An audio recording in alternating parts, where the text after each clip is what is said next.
কোরআন হাদিসে সালামের সওয়াব আপনি শুনছেন, মুসাফা করলে সওয়াব হয় এটাও শুনছেন, মুয়ানাকা করলে সওয়াব হয় এটাও শুনছেন। এগুলো সুন্নাত। আতানির কোনো সুন্নত সওয়াব আছে? 3-4 দিন আগে একটা মাহফিলে গেছিলাম ময়মনসিংহে, বৃহত্তর ময়মনসিংহ এলাকার ইত্তেফাকুল ওলামা একরামের বড় একটা সংগঠন, তাদের মাহফিল। তো স্টেজে উঠতে গিয়ে যে অবস্থা হয়েছে, আমার মনে হচ্ছিল যে কোনো মুহূর্তে হয়তো কালিমা শাহাদাত পাঠ করা লাগবে আর কি। এই হলো অবস্থা।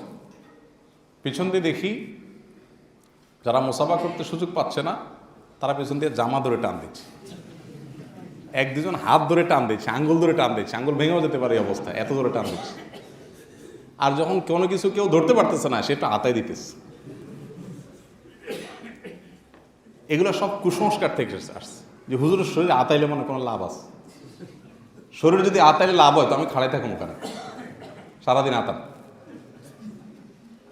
কোরআন হাদিসে সালামের সওয়াব আপনি শুনছেন, মুসাফা করলে সওয়াব হয় এটাও শুনছেন, মুয়ানাকা করলে সওয়াব হয় এটাও শুনছেন। এগুলো সুন্নাত। আতানির কোনো সুন্নত সওয়াব আছে?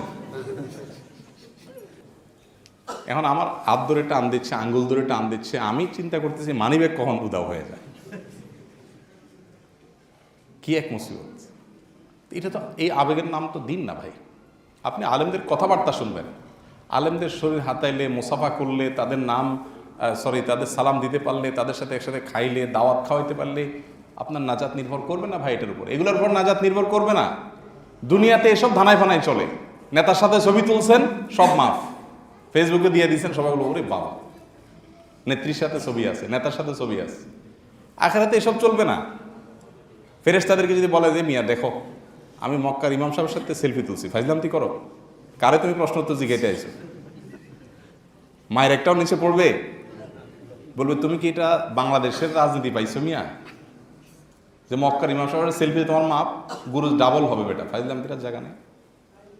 তাহলে ভাই, সস্তা আবেগ নয়, জ্ঞান, কোরআন এবং সুন্নাহ নির্ভর জীবন গঠন না করার নাম হলো দিন। আল্লাহ আমাদের বোঝার তৌফিক দান করুন।